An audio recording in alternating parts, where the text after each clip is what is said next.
वेद कहता है कि गायत्री किसे करनी है और किसे नहीं करनी है, वेद ने बताया। तो वेद ने क्या बताया? वेद ने बताया कि जो गायत्री करेगा वो शिखा और सूत्र धारण करने वाला होगा, वो पुरुष शरीर में होगा, विप्र होगा, ब्राह्मण होगा। तो अब मैं वेद के खिलाफ चला जाऊं क्या? Try to understand my point. मैं यहां कोई किसी के चर्चा नहीं कर रहा। वेद ने बताया, अच्छा उसमें एक कंडीशन और डाल दी उन्होंने कहा त्रिकाल संध्या वाला होना चाहिए। आप पढ़िए उसे। तो मेरा जो कहने का तात्पर्य है, अगर आप पूरे दर्शन को समझें, पूरे दर्शन को जानें, तो इस स्थिति में अगर हम जाएं, इस स्थिति को अगर हम समझें और देखें, तो आप खुद विचार कर लीजिए कि अगर ऐसा कोई दर्शन है जिसमें स्त्री की चर्चा ही नहीं आई।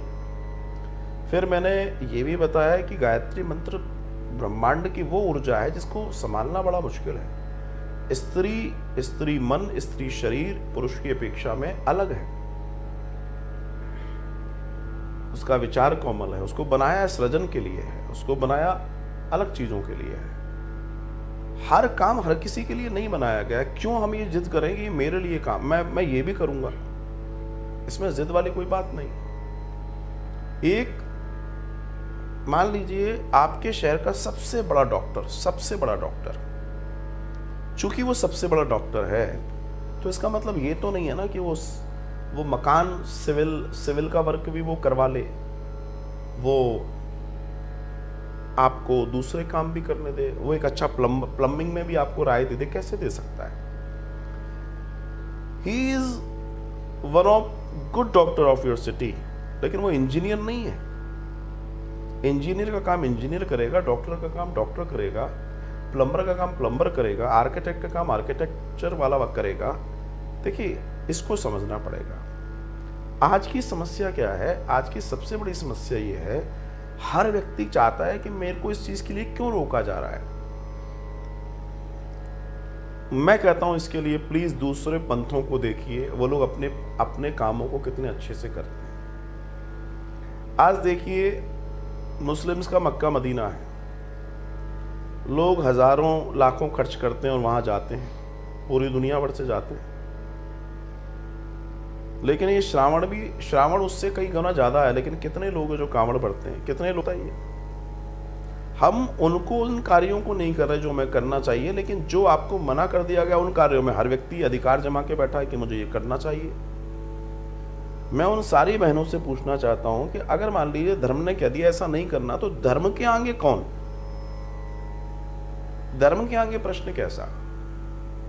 हम धर्म से बड़े तो नहीं है। आपने कथा में सुना है कि भगवान महादेव जब नंदी के ऊपर बैठे तो उल्टे बैठे। किसी ने पूछा क्यों भैया उल्टी क्यों बैठ गए? बोला नंदी है धर्म, धर्म जहां ले जाएगा मैं वहां अपने आप पहुंच जाऊंगा, और मैं अगर धर्म के साथ अपने नेत्र जोड़ दूंगा तो मैं गलत जगह चला जाऊंगा। अब आप महादेव को भी नहीं मानेंगे, वेद को भी नहीं मानेंगे, तो उन लोगों के लिए मैं बात कर रहा हूं। So this is the main purpose. दूसरी चीज, गायत्री इतना बड़ा यंत्र है, इतना बड़ा यंत्र है, कई सारे ब्रह्मास्त्र उसके आगे छोटे हैं, विस्फोट करता है वो। उस विस्फोट से अगर आपकी ब्रेन की नस फट जाए तो कोई बड़ी बात नहीं है, गर्भाशय गिर जाता है उससे। जी हाँ, गर्भाशय गिर जाता है। पढ़िए जरा ये। हाँ, कोई विदुषी महिला हो, बिल्कुल उस क्षेत्र में जा चुकी है, उसके लिए, सबके लिए नहीं है। हालांकि महिला की फिर भी बात नहीं करी गई यहां पर।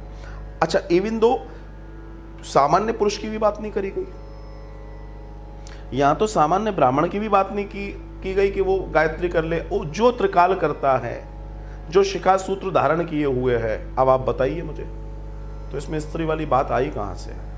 तो जो जिसका काम है वही करने दो ना भाई।